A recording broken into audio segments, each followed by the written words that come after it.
Hi,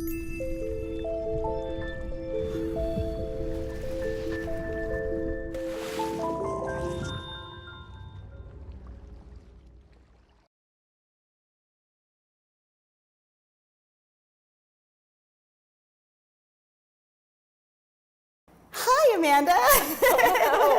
Thank you so much for coming to the Ribbon Film Festival this year. All the way from Savannah, Georgia? All the way from Savannah, Georgia. I'm originally from Green Bay, so it's nice to be back in the Midwest. It feels a lot like home. Oh, and fantastic. The place is beautiful, the theater is great, and the Historic Inn's amazing, and everyone's just been so friendly. Oh, thank you. I'm so glad to hear that. Well, we are thrilled to have you here. We're thrilled to be screening Through the Windmill, and there were so many people that are interested in seeing it. There are so many people interested in seeing it because of the fact that, you know, it's a family-friendly film at a festival, which doesn't always happen. So, yeah, we're just so happy to have you here. Now, you have worked in the industry for many years, yes. worn many hats. For Through the Windmill,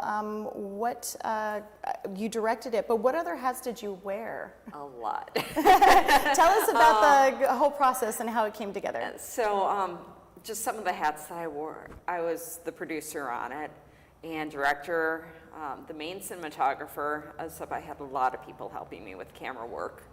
Wherever we went, I had additional people helping out because a lot of times we just wanted to run more than one camera. Yeah.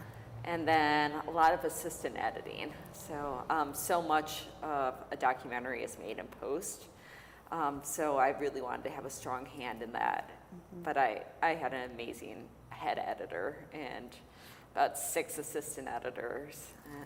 And So if that was the case, I would imagine this was kind of like a passion project for you then. A little bit.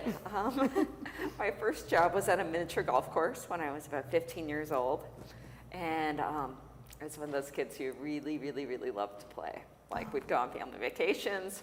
Even when we weren't on family vacations, there was a great place. I grew up I was a kid of the 80s, and at that time we had gigantic windmills and all these kitsch sculptures, and there's something really fun about going and just playing on these little worlds that just have great objects. And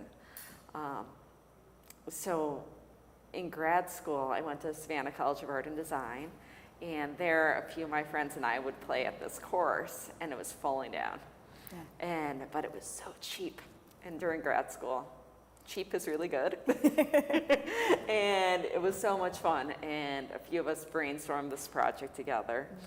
Mm-hmm. And a few years later, I just had some time off and was able to start filming. So 4.5 years later, here it is. That's fantastic. That's fantastic. Well, it is such a wonderful piece. It's just such a feel-good documentary. Yeah. It truly is. So we're excited to screen it here in Goshen. So you have, again, worked on many projects, worn many hats. Do you have a favorite? Like, is there a favorite part of the process, like from pre to production or to post, that you tend to enjoy the most? It's interesting that you say that because it has always been camera and lighting until I did this project. I love camera and lighting. I teach cinematography classes at SCAD, but there is something special about documentary filmmaking, and this was my first feature doc that I worked on.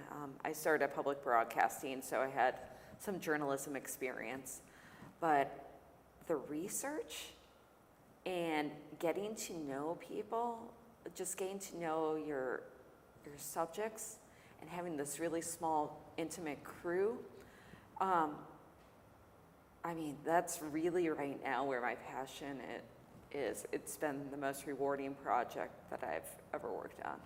Oh, congratulations. That's great as an artist to have those moments in your life. You know, not every project is going to be that way. So congratulations on that being a recent part of your life. Now, so you said, would that fall in maybe the producer-director category? Yeah, that would be the producer-director. Definitely a lot of cinematographer, though, because I had a lot of fun with this film because we had a little GoPro for a lot of shots. I had a little dolly, and I'd push it with a golf club, and we would make it, feel like it was the ball's eye view. And so it was really fun playing with camera angles and just seeing what I could do. That's fantastic. Now, it's screening here, it's screened in Savannah as well. Where else can people see Through the Windmill right now, and what is the future? Right now, I'm currently scheduled to show in Connecticut at the end of the month, and then I believe again in Alpena in August, and right now it's just doing different festival circuits, and I'm hoping that to handle distribution in the next few months. I'd really like to get it out there.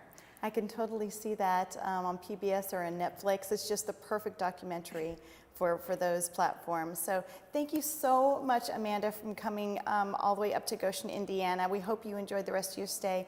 Thank you on behalf of everyone at Riverbend for coming and sharing your beautiful documentary with us. Thank you. So I need to apologize to all of the parents who will be bringing their kids tomorrow, because you will all be mini golfing either Saturday afternoon or Sunday.